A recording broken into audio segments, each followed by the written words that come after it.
कधी कधी अशी वेळ येते जेव्हा शब्द असतात, भावना असतात, पण समोर ऐकायला कोणी नसतं.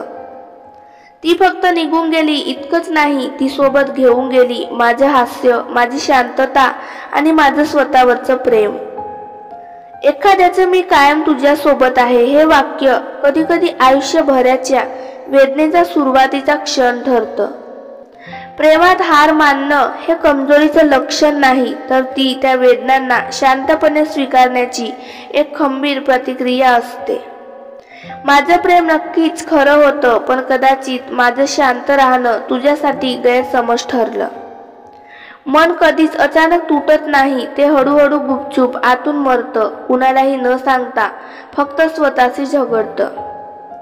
त्या दिवशी तू बोललास तुला वेळ नाही माझ्यासाठी, आणि मी फक्त हसलो, कारण मी माझ्या आयुष्याच्या सगळ्या क्षणात फक्त तुलाच जगत होतो. कधी कधी गप्प बसणं हा सर्वात मोठा आक्रोश असतो, फक्त जगाला तो कळत नाही.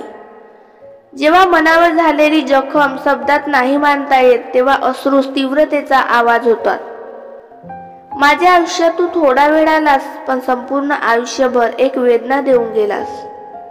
प्रेम कधीच चुकीचं नसतं, फक्त वेळ चुकतो किंवा माणूस.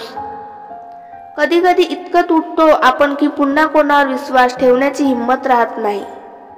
मी जेव्हा तुला गमावलं तेव्हा मी फक्त एक माणूस नाही, तर माझा आत्मविश्वास, माझं हसू सगळं गमावलं. ज्याच्यावर तू खूप विश्वास ठेवतोस तोच एक दिवस तुला सावध राहण्याचं कारण बनवतो.